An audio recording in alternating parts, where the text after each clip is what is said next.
4절에서 9절까지의 말씀입니다.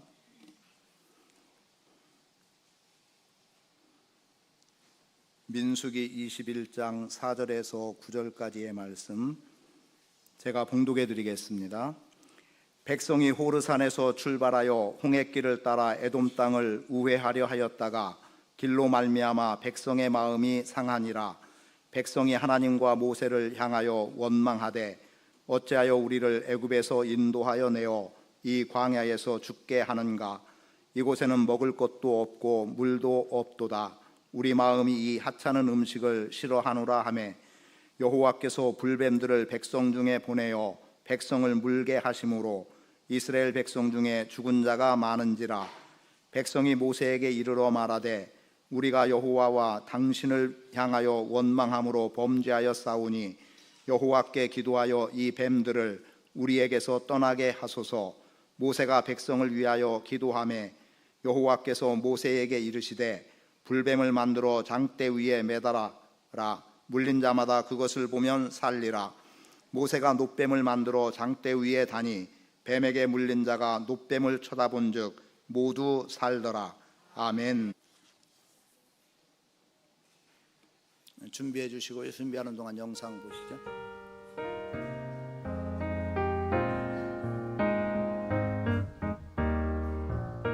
주님마다 귀한 말씀에 해주셔서 감사합니다. 제가 먼저 하나님을 알게 해주셔서 감사합니다.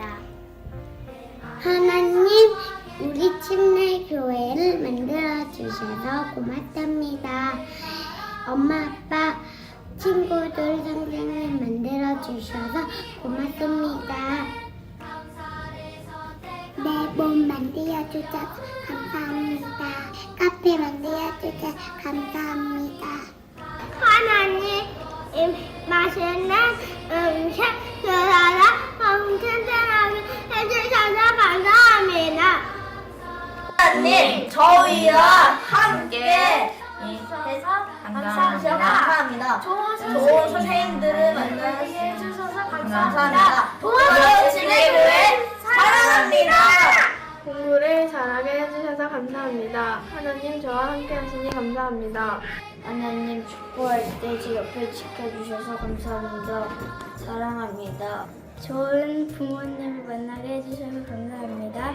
그리고 좋은 교회 선생님을 만나게 해주셔서 감사합니다.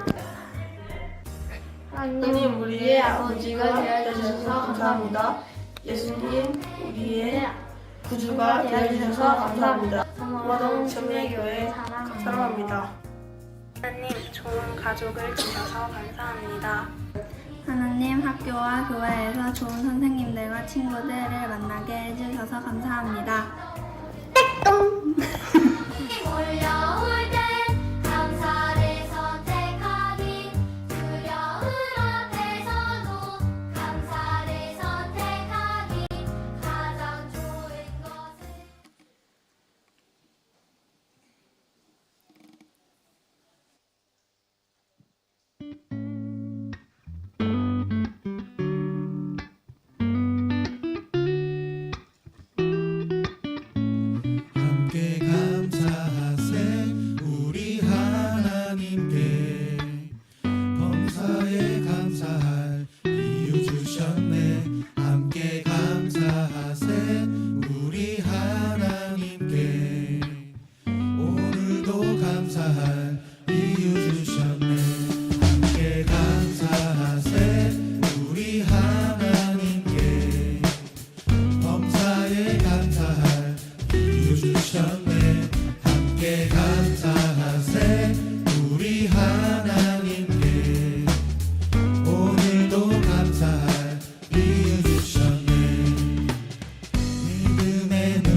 한 그 사랑 감사드려요.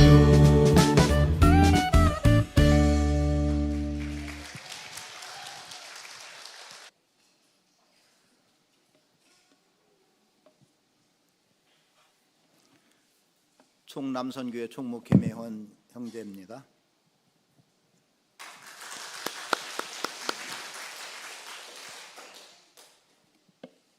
안녕하세요.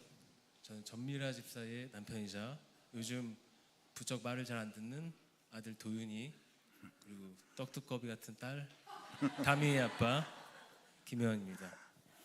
네. 사실 오늘 이 자리에 서기까지 고민이 좀 많았습니다. 제가 생각하는 간증이라고 하면 이제 하나님을 만나서 극적으로 어떤 변화된 이야기나 아니면 특별한 은혜를 경험한 사람이 하는 것이라고 이제 막연히 생각해 왔습니다. 그래서 과연 내가 무슨 이야기를 할 수 있을까, 그런 부담감이 있었던 게 사실입니다. 하지만 있는 그대로 제가 지금까지 걸어온 신앙의 길을 솔직하게 말씀드리는 것도 하나의 간증이 될 수 있겠다고 생각해서 이렇게 용기 내어서 이 자리에 서게 되었습니다. 제 기억으로는 한 8살쯤 때 이제 처음으로 동네에 있던 작은 교회를 다녔던 게 신앙의 시작이었습니다. 달란트를 모으면 과자나 장난감을 준다는 말에 순수한 마음으로 새벽같이 일어나서 스스로 교회를 찾아갔습니다. 그렇게 해서 처음 교회란 곳이 어떤 곳인지 경험을 하게 되었고, 중학생이 되었을 때는 친구 어머니의 전도로 자연스럽게 또 교회에 다니게 되었습니다. 하지만 규모가 제법 큰 교회였기 때문에 마음 한편에는 소속감을 잘 느끼지 못했고, 그래서 결국 적응하지 못했고 오래 다니지는 못했습니다. 또다시 고등학생 때는 형의 권유로 교회를 다니게 되었습니다. 처음으로 또래 친구들과 함께 어울리고 아침 등교 전에 열심히 신앙 공부도 하면서 즐겁게 시간을 보냈습니다. 하지만 교회 내부의 갈등으로 인해서 결국 오래 다니지는 못했습니다. 그 시기에 신앙에 대한 고민이 깊어졌고 많은 혼란이 있었습니다. 종교란 무엇인지, 믿음이란 무엇인지, 어떤 것이 참된 신앙인지 깊이 고민했던 시기였습니다. 복잡한 마음을 뒤로한 채 성인이 되고 그렇게 시간이 흘러서 30살쯤 됐습니다. 대전에서 직장 생활을 하던 중에 학교 선배를 만나서 정말 다시 한번 용기 내어서 교회를 또 찾아가게 되었습니다. 하지만 안타깝게도 제가 기대했던 교회의 참된 모습과는 조금 달랐고 실망한 끝에 다시 교회를 떠나게 되었습니다. 그런 와중에 지금의 아내를 만나게 되었습니다. 아내를 통해 이곳 도마동 침례교회를 나오게 되었고, 어릴 때부터 신앙생활이 긍정적이었기 때문에 교회를 다니는 것 자체는 힘들지 않았습니다. 다만 지금 생각해 보면 오랫동안 그 전미라 집사의 남자친구라는 사실에 신기하게 바라보던 눈빛을 적응하는데 조금 시간이 걸렸던 것 같습니다.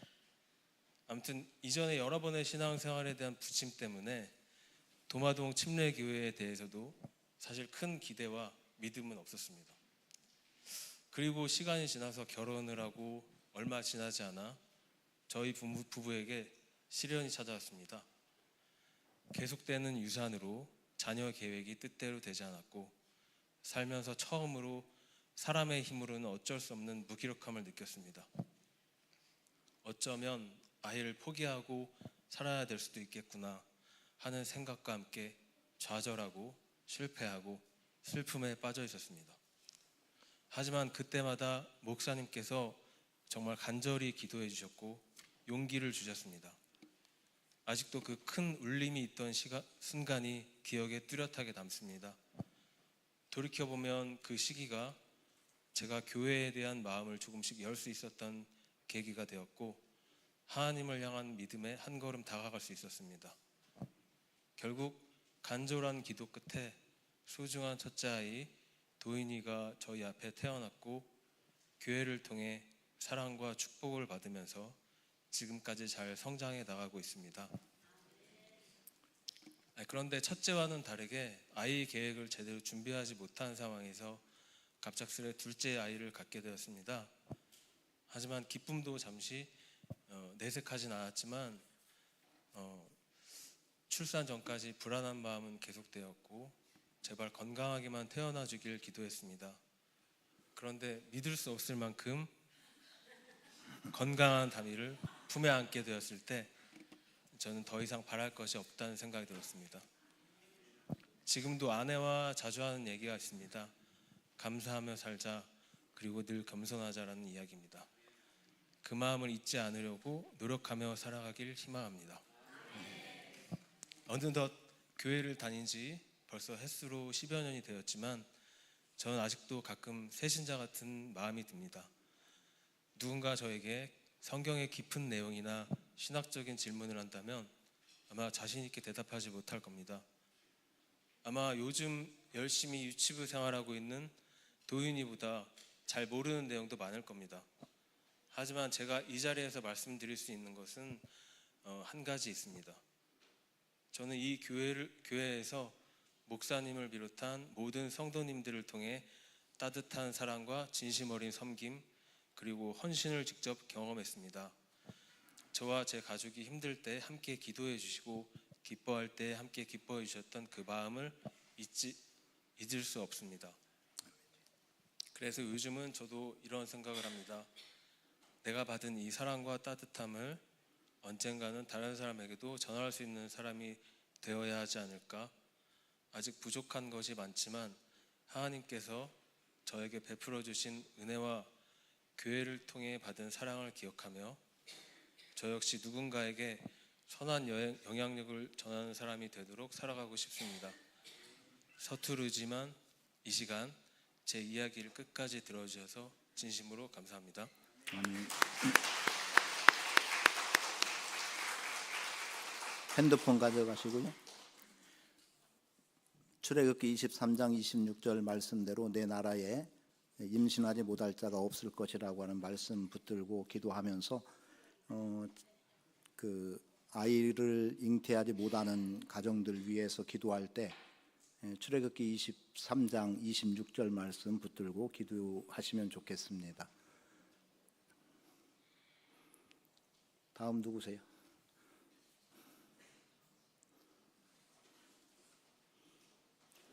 이쪽에서 나오네요.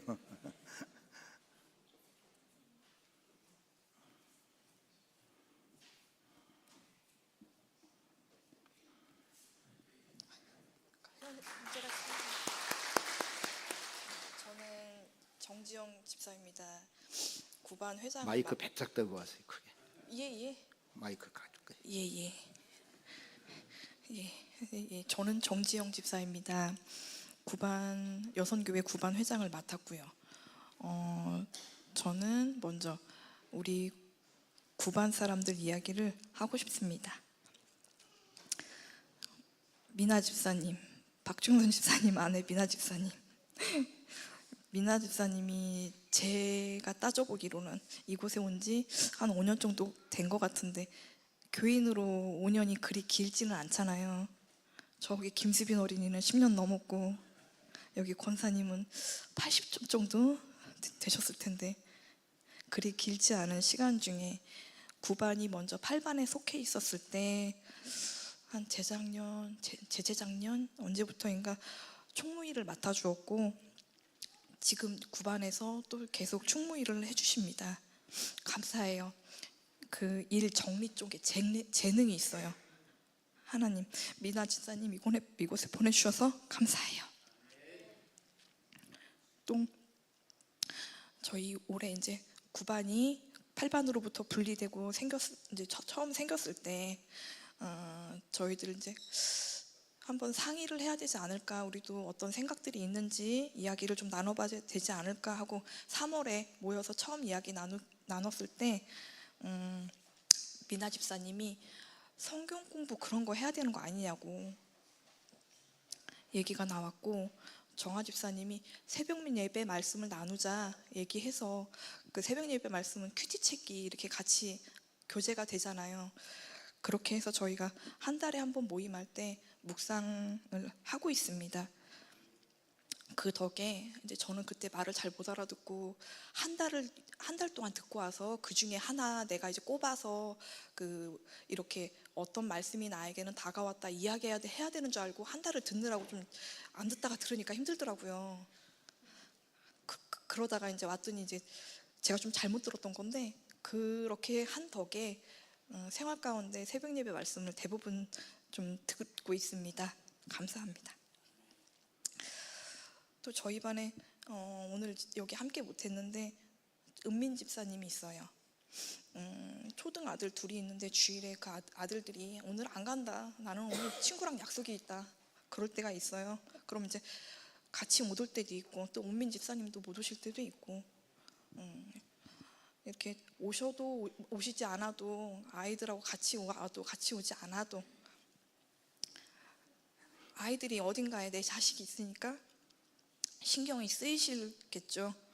또 그거를 감내하고 교회에 오려고 노력하시는 게 보여요. 감사하죠.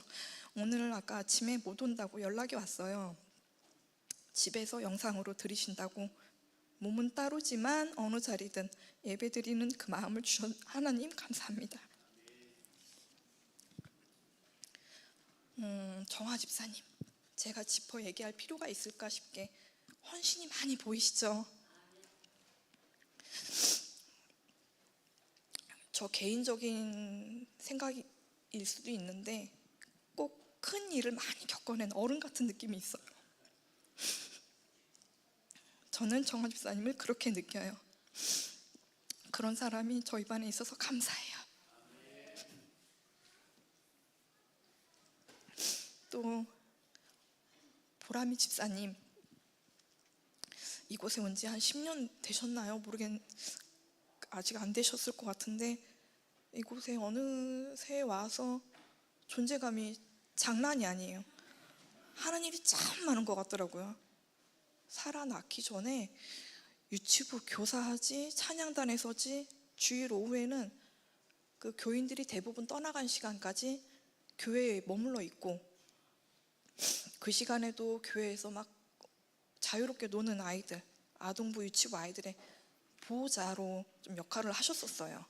저는 그렇게 봤어요. 그렇게 바쁘게 사역하는 거 봤었는데 이제는 우리 교회 안에서 가정 이루시고 큰 사람, 저기 저 사원 집사님과 함께 사역을 이어가는 열심히 있는 사람, 그런 사람이 저희 반 막내예요. 막내지만 신앙이 튼튼한 사람. 하나님 감사합니다. 마지막 정지영, 제가 9반 회부장을 해봐야지 뭐 어떻게 해야겠다, 뭐 어쩔 수가 없네 할 때 그 속에는 아무래도 회장 자리를 하면 아무래도 내가 크지 않겠어?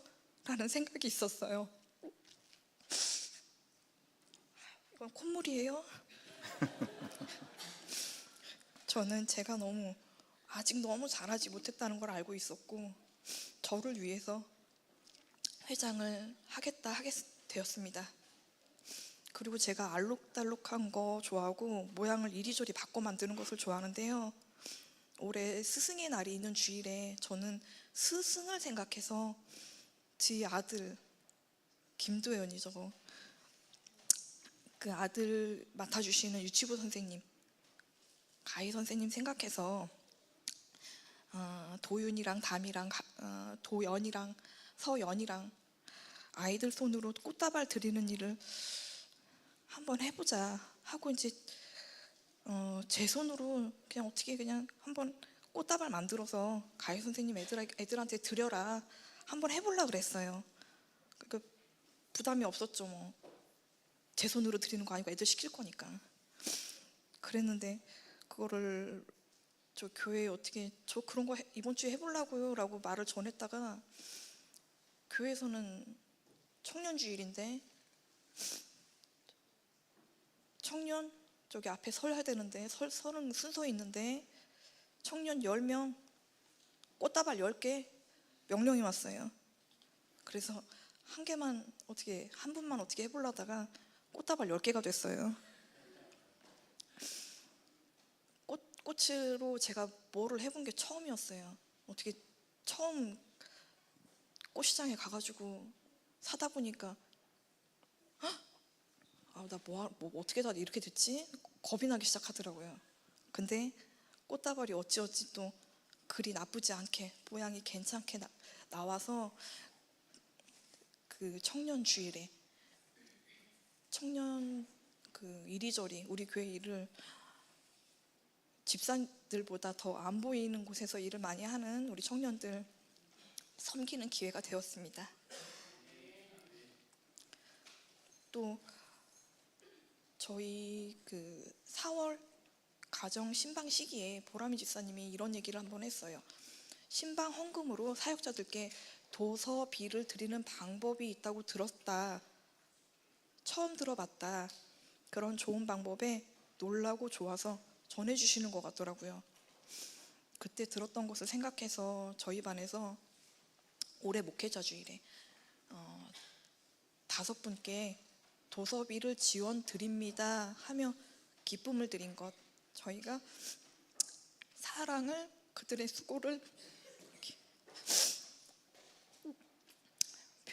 알고 있다는, 감사하다는, 그것을 표현했다는 것, 저희가 배웠다는 것, 제가 배웠다는 것에 감사했습니다. 그리고 요즘 저의 생각에 교회에서 이리저리 흔들리지 말고 자꾸 뭐 좀 재밌고 예뻐 보이고 좀 즐거운 일을 만들고 싶다는 생각을 했어요. 제가 좀 그런 뭐 잔치 같은 거, 행사 같은 거, 그런 거 좀 준비하는 걸 좋아해요. 내놓으라는 공손인데 그런 게 좋아요. 그러다가 이번에는 꽃꽂이를 생각하게 됐고, 어제 남편 송환 형제랑 천변에 가서 꽃 꺾어오고 남편이랑 같이 이것을 준비하게 되었습니다.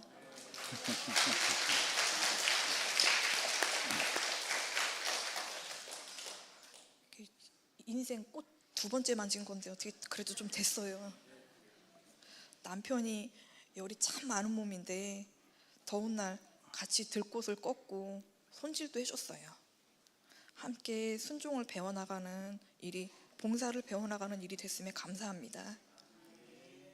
저희 남편은 승질이 요즘 교회에 어디 고장났다고 자꾸 연락이 올 때가 있거든요. 저희 남편에게 승질이, 그 고장난 데 어떤 부품, 그 택배로 오면 그날 택배 온 날 여기 교회 와야 돼요.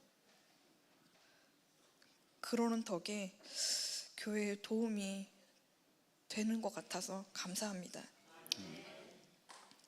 이렇게 저와 저희 9반과 또 남편과 아들 성장시키시는 하나님 감사합니다. 9반의 특별한 존재감을 축복하고요, 10배의 복이 임하기를 바랍니다. 한 명 더 있다고 그래요. 학생부 교사로 지금 헌신하고 있습니다.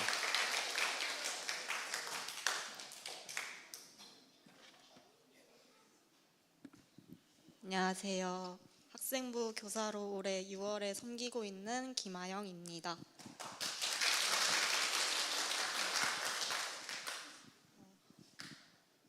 저는 10살 때 처음 이 교회에 다니게 되었는데, 당시 목사님의 사모님 전도로 교회에 나오게 되었고, 처음에는 어린 마음으로 자연스럽게 따라 나오게 되었습니다. 그때는 신앙에 대해 깊이 알지는 못했지만 예배를 드리고 교회 안에서 사람들과 함께 지내면서 하나님을 조금씩 알아가는 시간을 보냈습니다. 그런데 제가 중학교 때 이사를 하게 되면서 한동안 교회와 멀어지게 되었어요. 그래서 다시 교회에 나오기도 했지만 꾸준히 신앙생활을 이어가지는 못했습니다. 특히 코로나 시기에는 예배와 더 멀어졌고, 성인이 된 이후에도 마음 한편으로는 이제 다시 교회를 다녀야겠다 하는 생각이 있었지만 생각처럼 쉽지 않았습니다. 바쁘다는 이유로 인해 하나님께 가까이 나아가지 못했던 시간이 있었습니다. 그럼에도 하나님께서는 저를 완전히 떠나보내지 않으셨다고 생각합니다. 마음속에 다시 교회에 가야겠다는 생각을 계속 주셨고 올해 3월쯤부터 다시 교회에 나오게 되었습니다. 처음에는 오랜만에 교회에 나오는 것이 좀 어색하기도 했지만 예배 자리에 다시 앉으면서 하나님께서 저를 다시 불러주셨다는 마음이 들었습니다. 그리고 6월부터는 교사로 섬기게 되었습니다.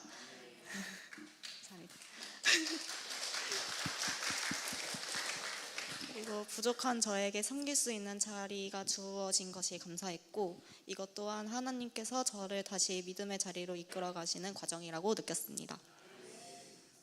저는 제 삶을 돌아보면서 교회에 멀어져 있는 사람들의 마음도 조금은 이해할 수 있게 되었고 예전에 교회를 다녔지만 여러 이유로 멀어진 사람들, 하나님을 믿고 싶지만 쉽게 용기 내지 못하는 사람들, 가족들이 믿지 않아서 혼자 신앙생활을 해야 하는 사람들도 있을 것입니다. 저 역시 교회와 멀어졌던 시간이 있었지만 다시 돌아올 수 있었던 것처럼 그들에게도 다시 하나님께 나아갈 수 있는 기회와 마음이 생기기를 소망합니다. 또한 가족들이 무교거나 믿지 않는 환경에 있더라도 하나님을 믿고자 하는 마음이 있다면 그 믿음은 충분히 지켜질 수 있을 거라고 생각합니다. 혼자 믿음을 지키는 것이 쉽지는 않지만 그 믿음이 오히려 가족과 주변 사람들에게 하나님을 전하는 시작이 될 수 있다고 믿습니다. 저 또한 제 삶을 통해 믿지 않는 가족들과 주변 사람들에게 하나님의 사랑을 전할 수 있는 사람이 되고 싶습니다. 언젠가는 사랑하는 사람들이 함께 하나님을 믿고 함께 천국을 소망할 수 있기를 바랍니다. 특히 저는 이 시대의 청년들을 위해서도 마음이 많이 갑니다. 요즘 청년들은 학업, 취업, 인간관계, 미래에 대한 불안 속에서 많이 지치고 힘들어합니다. 겉으로는 괜찮아 보여도 마음속으로는 외롭고 불안하고 어디로 가야 할지 몰라 방황하는 청년들이 많다고 생각합니다. 저 역시 청년의 한 사람으로서 그런 마음을 느낄 때가 있습니다.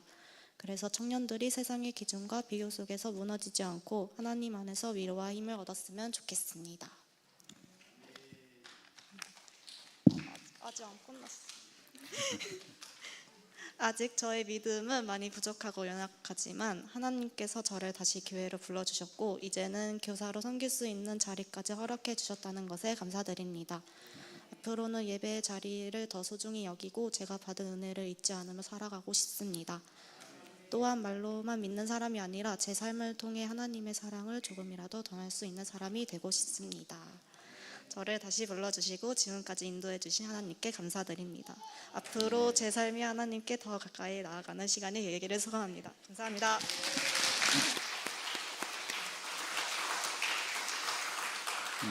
다시의 신앙이 복되고 또 교사로서의 사명 잘 감당할 수 있도록 기도해 주시기 바랍니다. 설교 끝날 시간입니다. 그래서 제가 사실은 이번 달 설교 내용을 고린도전서 10장 말씀에서 이스라엘 백성들이 광야 여정 속에 구름과 바다의 침례를 받았다라고 표현하거든요. 그러니까 구름은 하나님의 임재를 상징하고 또는 인도하심이라고 본다면 바다는 홍해 바다를 상징하고 있고 그 바다를 건넌 속에 구원이라고 하는 놀라운 은혜를 맛보게 하셨습니다. 그래서 그들에게 표현된 침례라고 하는 것 하나, 그리고 또 하나는 신령한 음식과 신령한 음료를 이야기하고 있거든요. 이것을 확대해서 해석하면 오늘 우리가 하는 주의 만찬의 의미를 가질 수 있겠습니다. 그러니까 침례를 받고 주의 만찬에 임하고 있는 백성들임에도 불구하고 하나님께서 다수를 기뻐하지 않았다라고 말합니다. 다수를 기뻐하지 않았던 이유는 그들 가운데 하나님 뜻에 합당하지 못한 모습들이 보여졌기 때문에 본복이라고 하는 표현을 통해서 대략 4가지 정도의 사건을 기억해내도록 만들고 있죠. 그 가운데 하나가 우상을 숭배하지 마라, 그리고 또 음행하지 마라, 또 시험하지 마라, 그리고 원망하지 마라, 이런 정도의 내용들이 표현이 되어 있습니다. 그래서 이걸 주제로 해서 이번 7월 한 달 동안 우리의 영적 전쟁이라고 하는 의미 속에서 다뤄보려고 합니다. 왜 영적 전쟁을 이야기하냐면 광야의 여정 속에 이들은 끊임없는 훈련의 과정을 지나고 있어요. 그래서 대적과 싸움도 있지만 자기와의 싸움이 필요했고 또 하나님과의 관계성에서 어떻게 서나가야 할지를 그들은 배우는 과정이었습니다. 그래서 우리가 7월 한 달 동안 말씀을 받기는 지금 현재 교회 생활이 구약의 이스라엘 백성들의 광야의 여정과 다를 바 없기 때문에 우리의 신앙을 좀 점검해 볼 수 있는 그러한 기회를 갖고, 또는 우리가 어쩌면 가장 많이 범하기 쉬운 죄의 문제들이고 하나님 앞에서 바로 서지 못하는 삶의 모습들이 될 거란 말이죠. 그래서 이런 부분을 좀 다루면서 우리의 신앙을 견고하게 세워볼 수 있기를 원합니다. 사실 고민스러웠던 것은 아이들이 함께 예배하고 있는데 이 어려운 말씀을 어떻게 전할까 했더니 시간을 다 가져가서 제가 오히려 할 기회가 없어요. 시간이 없어서 오히려 저는 지금 머릿속이 굉장히 복잡해지고 하얘졌습니다. 그래도 간단하게 말씀을 좀 드리도록 하겠는데요. 제목 때문에 의아하게 생각하신 분들도 있을 거예요. 맥주감사절이라 감사를 표현해야 되는데 왜 주를 시험하지 말라고 했을까? 예수님께서는 마태복음 6장을 통해서 목숨을 위하여 무엇을 먹을까, 무엇을 마실까, 몸을 위하여 무엇을 입을까 염려하지 말라고 말씀합니다. 이것은 어찌 보면 우리 인생에 있어서 가장 기본적으로 필요로 하는 것이기 때문에 아마도 누구도 여기에서 자유로울 수 있는 사람은 없을 거예요. 다 염려하고 근심하고 걱정하고 살아가겠죠. 그럼에도 불구하고 예수님께서 그렇게 말씀하신 것은 하나님의 백성으로 택한 자들을 하나님이 책임져 주신다는 겁니다. 그래서 하나님께서 지으신 꽃과 새들을 보게 하시고 새들이 농사를 하지 않아도 다 먹고 잘 살고 있다는 거죠. 그리고 꽃들이 자기의 옷을 해서 입지 않아도 이미 아름다운 모습을 그들에게 다 주었기 때문에 특별히 자신들이 어떤 옷을 입어서 아름다움을 표현할 이유가 없이 있는 그대로의 아름다움을 볼 수 있는 겁니다. 그래서 출애굽 여정 속의 마지막 부분에 표현되어지는 내용 하나가 있습니다. 너희가 광야 40년 동안에 광야의 여정을 지나왔음에도 불구하고 너희의 발이 부르지 않고 너희의 의복이 헤어지지 않았다라고 말씀하고 있는 것은 하나님께서 그때그때마다 필요한 것을 먹이시고 입혀주셨다는 의미가 됩니다. 그런데 오늘 시험이라고 하는 표현이 나왔으니까 조금 연결만 해서 말씀을 드려보면 원망 속에서 나온 시험이거든요. 그런데 이들이 그 우회, 즉 광야의 여정을 직진해 나가면 좋은데 그들의 걸음을 방해하는 요소들이 있었고, 그리고 그 땅을 침범하게 될까 봐서 에돔 사람들은 자기들의 땅으로 들어오는 것을 허락지 않습니다. 그러다 보니 광야 여정을 가고 있었던 백성들에게는 당연히 피곤하고 지친 속에서 원망이 나올 수밖에 없었던 거예요. 그런데 이 원망이 갑자기 뭘로 바뀌어지냐면 우리가 먹을 것이 없다는 것으로 바뀌어지거든요. 그러니까 말씀 그대로 무엇을 먹을까, 무엇을 마실까, 무엇을 입을까의 문제를 가지고 이들이 거론을 하면서 우리가 이 척박한 음식, 하찮은 음식을 먹기를 원치 않는다는 겁니다. 자, 여기에는 먹을 음식도 없고 마실 물도 없다고 말하지만 이 하찮은 음식이라고 하는 이 음식은 이미 있어요. 그런데 이 음식이 뭡니까? 이스라엘 백성들이 광야의 여정 속에서 하나님께서 매일매일 공급해 주시는 만나, 그리고 목마를 때 반석을 통해서 물을 내주시는 그 물, 이것을 먹고 마시면서 여기까지 온 거예요. 그런데 이제 와서 그들이 말하고 있는 것은 이 하찮은 음식을 우리는 싫어한다는 겁니다.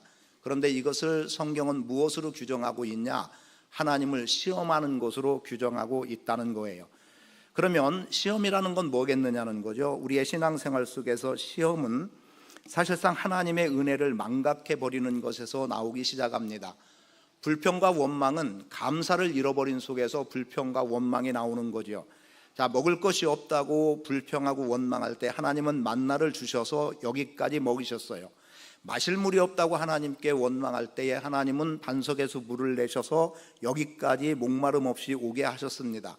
우리가 고기가 먹고 싶다고 고기가 없다고 하나님을 원망할 때 하나님은 메추라기를 내려보내셔서 그들로 하여금 풍족하게 먹게 하셨어요.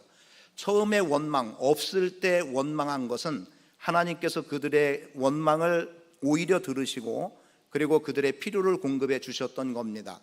그런데 오늘 본문에 나와 있는 이 사건은 왜 주를 시험함이라고 표현될 수 있는 말로 사도 바울이 말하고 있냐면, 이미 너희에게 이 모든 것이 공급됐는데 이것이 이 공급됨을 너희가 하나님이 공급해 주신 것을 망각해 버렸다. 하나님께 대한 감사가 사라졌다. 그리고 이것은 마땅히 당연히 되어야 될 것처럼 너희가 생각해 온 까닭에 하나님의 은혜를 잊어버렸기 때문에 지금 너희의 이 원망과 불평은 하나님을 시험하는 것이라는 거죠. 자, 시험은 세 가지 측면에서 볼 수 있다고 봅니다. 그 중에 하나는 마귀가 예수님을 시험했던 모습 때문에 마귀의 시험을 한번 보겠어요.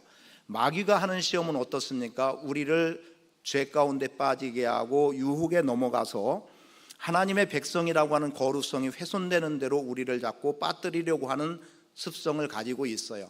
그래서 우리가 자칫 잘못하면, 우리가 경계를 늦춰버리면 우리는 마귀의 유혹에 넘어가서 하나님의 백성의 거룩성이 상실된 가운데 또는 믿음 없음이라는 곳으로 전락한 가운데 살아가게 만드는 요인이 되기도 합니다.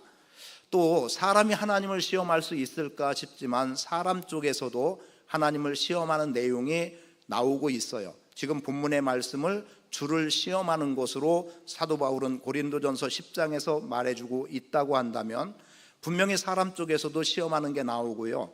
그리고 실제로 여러분들이 모세오경에 보면 하나님을 시험하는 내용들을 여러 모양으로 표현하고 있습니다. 그 중에 출애굽기 16장 같은 경우는 먹을 것이 없어 하나님을 시험하는 거예요. 그리고 17장에서는 물이 없어 하나님을 시험합니다. 그런데 그러한 시험이라고 표현되는 그 시험을 하나님께서는 들으시는데, 사람이 시험하는 시험은 하나님을 불신하는 속에서 나오는 시험이라는 거죠. 하나님을 원망해서 나오는 것이고요. 시편 106편 말씀을 인용한다면 그들의 욕심 때문에 하나님을 시험하게 돼 있다는 겁니다. 특히 출애굽기 17장 7절은 이렇게 말합니다. 여호와께서 우리 가운데 계시는가 안 계시는가. 자, 여호와가 우리 가운데 계시는가 계시지 않는가. 왜 이런 말이 나옵니까? 먹을 양식이 없다, 마실 물이 없다라고 하는 속에서 하나님의 존재 자체를 부정하고자 하는 태도가 하나님을 시험하는 것으로 기록되어지고 있음을 보게 되죠. 그렇게 함으로 인해서 사람이 하나님을 시험한다는 것은 불신과 또 자신의 욕심 때문으로 광야에서 욕심을 내며 사막에서 하나님을 시험했다라고 그렇게 기록하고 있습니다. 결국 오늘 우리가 하나님께서 얼마나 우리에게 은혜를 베풀어 주셨음에 대해서 망각한다면, 우리의 일상의 삶 속에 하나님의 선하신 도우심에 대해서 기억하지 못한다면 우리도 결국은 불신앙 속에 들어가게 되고 불신 속에 들어가게 되고 하나님을 시험하는 존재로 빠지게 될 거라는 거죠. 반면에 하나님이 사람을 시험하는 시험도 있습니다. 그럼 하나님은 사람을 왜 시험하실까? 성경은 크게 세 가지로 말해주고 있습니다. 신명기 13장 3절은 온 마음과 영혼으로 하나님을 사랑하는지 보기 위함이에요. 네가 과연 나를 사랑하는가? 이것은 아브라함에게 적용되는 내용이라고 볼 수도 있습니다. 아브라함에게 독자 이삭을 나에게 번제로 바쳐라. 그리고 아브라함이 기꺼이 아들 이삭을 번제로 드리고자 할 때 하나님께서는 그의 손을 막으시고 이제 네가 비로소 나를 사랑하는 줄을 알았다라고 말씀하기도 합니다. 하나님의 시험에 합격한 거죠. 그리고 또 하나의 하나님의 시험은 사사기 2장 22절 말씀에 보면 여호와의 도를 지켜 행하나 아니하나 그들로 시험하려 함이라. 즉 여호와의 말씀을 지키는지 지키지 않는지의 여부, 곧 순종의 문제를 통해서 하나님께서 그들에게 복을 주시고자 함이라는 결론을 내려놓고 있습니다. 그래서 신명기 8장 16절은 말씀하기를 마침내 복을 주시고자 함이라고 말하고 있죠.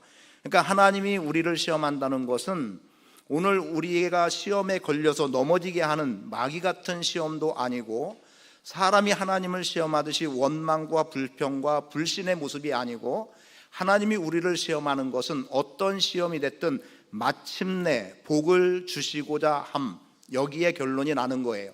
그래서 하나님이 우리를 시험한다는 것은 오히려 우리에게는 은혜의 기회라는 것을 우리는 알아야 합니다. 이런 말을 해도 될까 싶은 생각이 간혹 생각날 때 할 때 이런 생각이 드네요. 오늘 일부 예배에 박지연 집사님이 참석을 하셨어요. 지금 서울에서 항암 치료를 받고 있는데 항암 치료하다 보니까 이제 몸에 변화가 있는 것 같아요. 모자를 깊이 눌러 썼고 얼굴을 마스크로 다 가려서 그냥 보면은 누군지 못 알아볼 정도의 모습으로 다 가려진 채로 예배에 참석을 하셨습니다.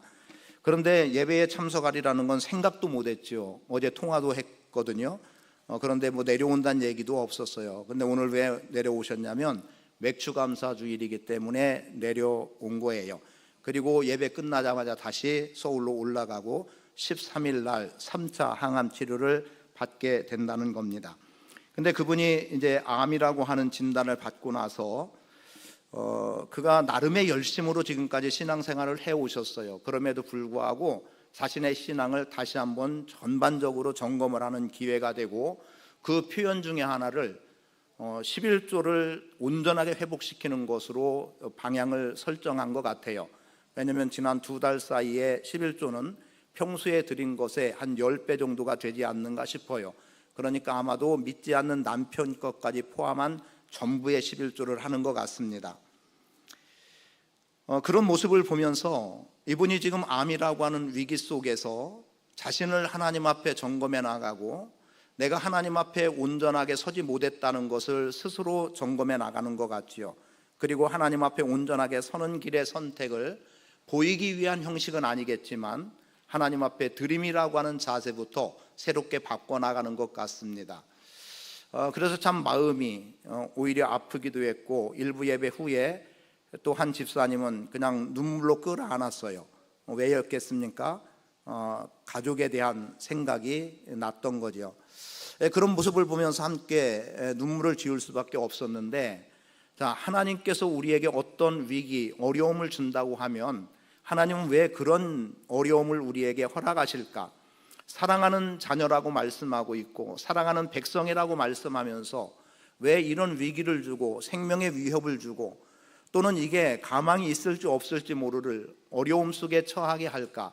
아니면은 열심히 했던 사업이 왜 무너지게 할까? 이런 것들 때문에 하나님을 원망하게 될 수도 있겠지만 우리가 내려야 되는 결론은 분명합니다. 마침내 복을 주시기 위함이라는 거예요. 그래서 주를 시험하지 말라는 오늘 제목의 말씀은 맥주감사절에 어울리지 않는 말씀이지만 이것을 역으로 생각하면 오늘 우리가 감사로 나가고 하나님의 은혜를 경험해 나간다면 그것은 주를 시험함이 아니라 하나님께서 우리에게 베풀어 주신 은혜의 풍성함을 고백하는 것이 되기 때문에 우리에게 감사가 사라지고 은혜를 망각하면 결국 주님을 시험하는 존재로 전락해 버리는 거다. 그래서 우리는 전반적으로 이번 한 달 동안 드릴 말씀 때문에 주를 시험하지 말라는 제목으로 나가지만 여러분이 역으로 생각해서 내가 하나님의 은혜를 늘 기억하고 그리고 그 은혜에 늘 감사하고 그렇게 살아가는 삶의 모습이 오늘 맥주감사절에 다시 한번 결단할 수 있는 기회가 되기를 바라고, 혹 내가 불신앙적인 어떤 모습과 또는 원망과 불평이 있었다면 이것이 내가 하나님을 시험한 것이었구나 라고 생각하고 돌이켜 감사의 풍성한 모습으로 나아갈 수 있게 되기를 축복합니다. 감사는 하나님의 은혜를 기억하는 것에서 나옵니다.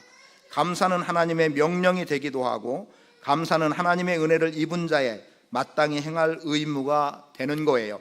그래서 구원의 은혜에 감사하고 교회됨에 감사하고 직분을 맡기심에 감사하고, 왜요? 충성되이 여겨서 직분을 맡겨주셨기 때문입니다. 그리고 필요를 공급해 주심에 감사하고 무엇보다 오늘 내가 호흡할 수 있음에 감사하기를 바랍니다. 그리고 이 모든 일에 감사하십시오. 이는 그리스도 예수 안에서 여러분을 향한 하나님의 뜻입니다라고 데살로니가전서 5장 18절은 말씀하고 있습니다. 잠깐 본문으로 돌아와서 2, 3분만 더 말씀을 드린다면 이렇게 원망하고 하나님을 시험하는 불신앙 속에 있었던 그들에게 하나님께서는 뱀을 보냈어요. 불뱀이라고 이름 붙여졌습니다. 그 뱀이 백성들을 물어요. 원망했던 백성들, 시험하고 있는 백성들, 지금 광야의 여정을 얼마 지나지 않으면 젖과 꿀이 흐르는 가나안 땅을 들어가야 되는 그 백성들이 여기서 죽는다는 것은 고통입니다. 그런데 그렇게 하나님께서는 불신앙하고 있고 하나님을 시험하는 자들에게 불뱀을 보내서 물려 죽게 합니다. 그때 백성들은 모세에게 요청하고 있죠. 우리가 여호와와 당신을 향하여 원망함으로 범죄했습니다. 죄를 지었습니다. 그러니 당신이 여호와께 기도해서 이 뱀들이 우리에게서 떠나가게 해 주십시오. 그래서 모세가 백성들을 위해서 하나님께 기도합니다. 그때 하나님은 말씀하시죠. 불뱀을 만들어서 장대 위에 매달아라. 그리고 물린 자마다 그것을 보면 살리라고 말씀합니다. 또 하나의 하나님의 시험이죠. 물린 자마다, 뱀에게 물린 자마다 그것을 보면 살리라. 그래서 모세가 놋뱀을 만들어 장대 위에 달았습니다. 그리고 뱀에게 물린 자가 놋뱀을 쳐다본 즉 모두 살아났습니다. 여러분, 물린 자마다 놋뱀을 보았을 때 살아남의 역사는 하나님의 약속이고 거기에서 하나님의 신앙이 있는지의 여부를 보는 거예요. 내가 저것 바라본다고 살 일이 있겠느냐라고 혹 바라보지 않은 사람이 있다면 그는 분명히 죽었을 겁니다. 그러나 놋뱀에 물려서 고통하는 가운데라도 고개를 들어 눈을 들어 놋뱀을 쳐다보았더니 그들은 다 살았다는 거죠. 이 일을 요한복음 3장 14절에서 예수님은 이렇게 말씀합니다. 모세가 광야에서 뱀을 든 것 같이 인자도 들려야 하리니. 여기서 장대에 달린 놋뱀은 예수님을 예표하는 그림이었고, 그리고 예수님이 친히 장대에 달린 놋뱀처럼 십자가에 못 박혀 죽으시는 사건을 통해서 온 인류를 구원하는 놀라운 역사를 이루어 주셨습니다. 여러분, 감사가 넘쳐나는 삶을 사시기를 바라고 오늘은 일부 예배 영상을 그대로 열어놓겠습니다. 일부 때는 준비된 설교를 거의 다 표현을 했기 때문에 그 내용으로 다시 한번 본문 말씀과 관련한 것들을 접하시기를 바라고, 오늘 간증한 분들 감사드립니다. 그냥 일상이 간증이 되는 것이고, 또 하나 다른 누군가를 자랑하고 칭찬할 수 있음이 또 하나의 간증이 된다는 것도 오늘 알게 됐습니다. 그래서 오늘 우리가 어떤 기적을 바라보는 간증이 아니라 소소하게 여겨질지라도 일상 속에서 주님의 은혜를 경험하는 것, 그리고 또 이것은 내가 했음에도 불구하고 내가 했음이 아니라 하나님이 도우셨고 하나님이 함께 해주셨음을 고백해 나가는 속에서, 그런 속에서 감사가 풍성하고 신앙이 고백되기를 원합니다. 간증을 요청했던 어떤 분에게 그분이 오늘 하셨는 것 같아요. 그런 표현을 하더라는 거죠. 늘 감사한 것인데 그런데 여기에 더 감사할 것이 있느냐라고 하는 어떤 반문을 했다고 그래요. 그것은 없다는 의미도 아니고 하기 싫다는 의미도 아니고 아니면 불신앙적인 어떤 태도가 아니라 평소에 늘상 감사로 나갔던 까닭에 거기에 무엇을 하나 더 붙이는 게 오히려 감사를 훼손하는 것은 아닐까, 이런 생각을 하지 않았을까 싶은 생각을 저 스스로의 해석으로 조심스럽게 받아들였습니다. 그런데 지금 표현한 내용들 모두에서 우리는 무엇을 하나님께 감사할지를 우리는 다 들은 거예요. 설교 한 편보다 짧은 간증 한마디 한마디 속에서 우리가 하나님 앞에 맥주감사절을 맞으면서 어떻게 살아가야 할지를 배웠을 거라고 생각을 하고요. 그리고 여담입니다만, 농담처럼 들리겠지만 제가 설교할 시간이 짧아지도록 여러분의 간증이 매 주일마다 넘쳐나는, 그래서 감사에 풍성한 믿음의 삶을